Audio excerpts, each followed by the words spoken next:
जो 1988 के टिकैत के आंदोलन के बाद उससे बड़ा आंदोलन आज हुआ है, इससे बड़ा आंदोलन आज तक नहीं था।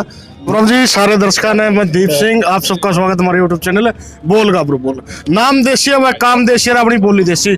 इस टाइम आप सिंगू बॉर्डर पर बैठे हैं, अरे आड़े बैठने की जगह नहीं हुआ करती, वह पहले आड़े इतने साधन चल रहे, मतलब रोड क्रॉस नहीं हुआ रहा। और आज का टाइम हम देख लो, किसान आंदोलन चल रहा है और किसान बैठे सारे। और ये एक और बात है जो सोचने की बात है, सारे हम पहले बीजेपी की पार्टी में गए थे, सारे हम पहले गए थे और हमारी औरतें तो, और सारे हम पहले इस्तीफा दे दिया सर, पहले किसानों का खातर है, फिर इनका बेटा ने भी इस्तीफा दिया। बात पूछा कुकर के है। राम राम जी। राम राम। और ठीक हो? हाँ बहुत बढ़िया भाई। एक बात बताओ जी, किसानों का अगमा आपने समर्थन दिया, इस्तीफा दे दिया, फिर आपको आपका बेटा पर सुनवाई है, FIR लॉन्च हुई है कि क्यों? नहीं। अच्छा, वो असल में उसने नोटिस दिया है हरियाणा सरकार को, हरियाणा सरकार के अधिकारियों को, कि इस देश के अंदर एक कानून है, किसी को नेशनल हाईवे से आने जाने से आप नहीं रोक सकते।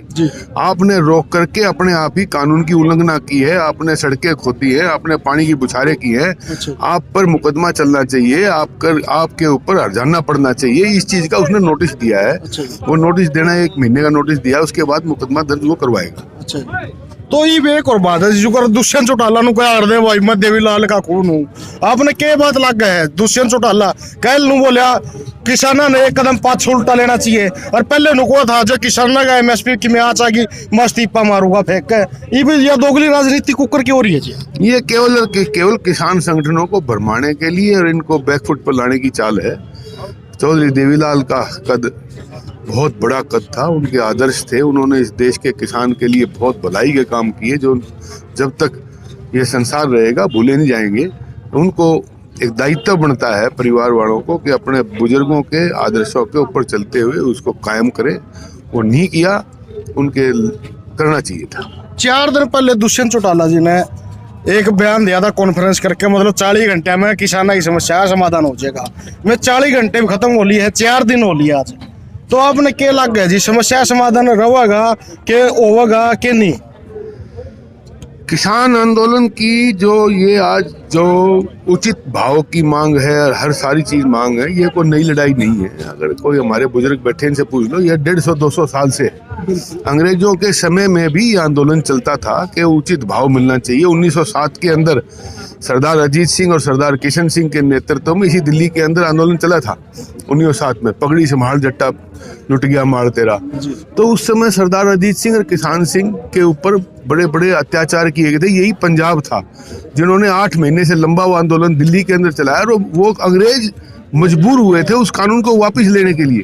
आज हिंदुस्तान का किसान जाग चुका है और पूरा किसान एक मत पे है। तो आज ये किसान आंदोलन के चलते हुए आज इनको पीछे आकर के वापस लेने पड़ेंगे कानून। आज किसान की असमत का सवाल है, किसान की आज बचने का या मरने का सवाल है। आज किसान आगे आया है और सब कुछ बंधन तोड़ करके आगे आया है। निश्चित तौर पर ये आंदोलन लंबा जरूर है, लेकिन कामयाबी मिलेगी। तो एक और बात है जी, बीजेपी वाले ने, जो बीजेपी के नेता है, उनने 40 संगठन को है, 40 संगठन है भाई, अलग अलग उसका है, मारता समर्थन दे दिया भाई, कृषि कानून के बिल सही है। और जबकि ये जो से संगठन ही आड़े बैठे उन तक बात क्यों नहीं कर रहे हैं? कौन से संगठन आते बात होगी उनकी, या बहुत बात पूछने की? इनको ये चाहिए था कानून बनाने से पहले किसान से बात करने की, किसान यूनियन से बात करनी चाहिए थी, लेकिन नहीं करी। अब भी समय है, केंद्र सरकार को ये कानून वापस लेने चाहिए और कोई नया कानून बनाना है तो पूरे हिंदुस्तान के किसानों के संगठनों को बुला करके उनकी राय लेकर के उनके हिसाब से कोई सुधार करना हो, तब को कानून बनना चाहिए। ये एक तरफा कानून किसी के हित में नहीं है, ये केवल और केवल पूंजीपति के हित में है। अगर कोई नया कानून बनाए, ये कानून वापस ले, और नया कानून बनाना है तो किसानों के साथ बैठ करके बात करके उनके बीच में जा करके क्या चीज़ चाहिए, क्या किसान मांगता है, किस प्रकार से आज आगे बढ़ोतरी होगी, किसान की भाव की बढ़ोतरी होगी, किसान की जिंदगी आगे बढ़ेगी। आज मोदी जी ने नारा दिया आत्मनिर्भर भारत का। मैं मानता हूँ आत्मनिर्भर भारत जब होगा जब इस देश का 83 करोड़ आदमी आत्मनिर्भर होगा। 83 करोड़ कौन है? जो देहात में रह रहा है। देहात में कौन रह रहा है? किसान या किसान के साथ कंधे से कंधा काम करते हुए मजदूर, छोटा उपभोक्ता, छोटा दुकानदार। अगर आप आत्मनिर्भर बनाना चाहते हो तो आत्मनिर्भर बनाने की एक परिभाषा मान लीजिए, ये केंद्र सरकार को मान लेनी चाहिए कि आत्मनिर्भर भारत तभी बनेगा जब किसान आत्मनिर्भर होगा, किसान के घर में पूंजी होगी, किसान अपने बच्चों की आकांक्षाओं पूरा करने लायक होगा, किसान अपने बच्चों को अच्छी शिक्षा दिला सकेगा, किसान अपने बच्चों को अच्छा स्वास्थ्य रख सकेगा। लेकिन आज तो लगातार किसान पर मार पड़ती जा रही, कर्जे के ट्रैप में उलझ रहा है, वो कर्जे ट्रैप से बाहर निकले, अपने पूरे परिवार का जिस प्रकार के दूसरों को हक है, आज वेतन भोगी को अधिकार है कि अपने परिवार को संभाल के रखे। जिस प्रकार से आज वेतन भोगी कर्मचारी को महंगाई भत्ता मिलता है, इसी प्रकार किसान की भी एक आय होनी चाहिए जो महंगाई भत्ते के साथ जोड़कर किसान को सुनिश्चित मिलनी चाहिए, ताकि अपने परिवार का भरण पोषण कर सके। वो भी देश का नागरिक है, वो इस देश का अन्नदाता है, इस देश को बचाता है। तो एक बात है जी, जो कर वो एक काम हो रहा है, जब अपना पेट भर ले है नहीं, मतलब धक्का तो रोटी टेकने वाली बात हो रही है, वो सरकार का एक कानून है, धक्का तो थोपने वाली बात हो रही है, वही बात हो रही है कि नहीं? वही जबरदस्ती टोपा जा रहा है। और ये तो मैं ये कह रहा हूँ कि दीनबंधु चौधरी छोटू राम ने आज़ादी से पहले एक बात कही थी, जब राजा रजवाड़े और केंद्र की ब्रिटिश सरकार थी, तब उन्होंने कहा था कि किसान अन्नदाता है।